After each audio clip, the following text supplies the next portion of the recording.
வருண் சக்கரவர்த்தி அவர்களுக்கு எதுக்கு முழுசா 4 ஓவர்கள் வீச தரல அப்படின்னு சொல்லிட்டு ஆகாஷ் சோப்ரா அவர்கள் இந்திய அணியின் கேப்டன் சூரியகுமாரை பார்த்து கேள்வி கேட்டிருக்காரு. என்ன காரணம்னு பார்த்தீங்கன்னா, நடைபெற்று வரும் T20 உலகக்கோப்பையில் பார்த்தீங்கன்னா சிறப்பாக வருண் சக்கரவர்த்தி பந்து வீசிட்டு வர்றாரு. குறிப்பாக பார்த்தீங்கன்னா USA அணிக்கு எதிராக மட்டும்தான் அவர் 4 ஓவர்கள் முழுசாக வீசினார். அதுக்கப்புறம் பார்த்தீங்கன்னா நடந்த எல்லா போட்டிகளிலும் விக்கெட் எடுத்திருந்தாலும் அவர் முழுமையாக 4 ஓவர்கள் வீசி முடிக்கல. கடைசியாக பார்த்தீங்கன்னா நெதர்லாந்துக்கு எதிரான போட்டியில் பார்த்தீங்கன்னா 3 ஓவர்கள் வீசிட்டு 3 விக்கெட்டுகளை எடுத்திருந்தார். இந்த போட்டிகளை முடிஞ்சதுக்கப்புறம் பார்த்தீங்கன்னா ஆகாஷ் சோப்ரா அவர்கள் இந்திய அணியின் கேப்டன் சூரியகுமார் யாதவ் பார்த்து கேட்டிருக்காரு. என்ன கேட்டிருக்காருன்னு பார்த்தீங்கன்னா, அதாவது ஒரு பேட்ஸ்மேன் களத்தில் விளையாடிட்டு இருக்கும்போது 50 ரன்களிலிருந்து 60 ரன்கள் எடுத்ததுக்கப்புறம் அவரை வெளியே வான்னு நீங்கள் சொல்லுவீங்களா? சொல்ல மாட்டீங்களா?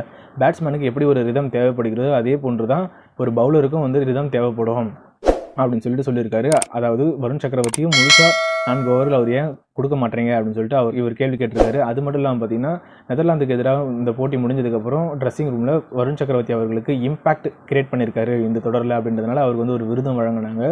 இதை பற்றின கருத்து என்னன்னு சொல்லிட்டு நீங்கள் மறக்காமல் கமெண்ட் செக்ஷனில் கமெண்ட் பண்ணிட்டு போங்க. இந்த மாதிரியான கிரிக்கெட் அப்படி தெரிஞ்சு நம்ம சேனலை சப்ஸ்கிரைப் பண்ணிட்டு போங்க.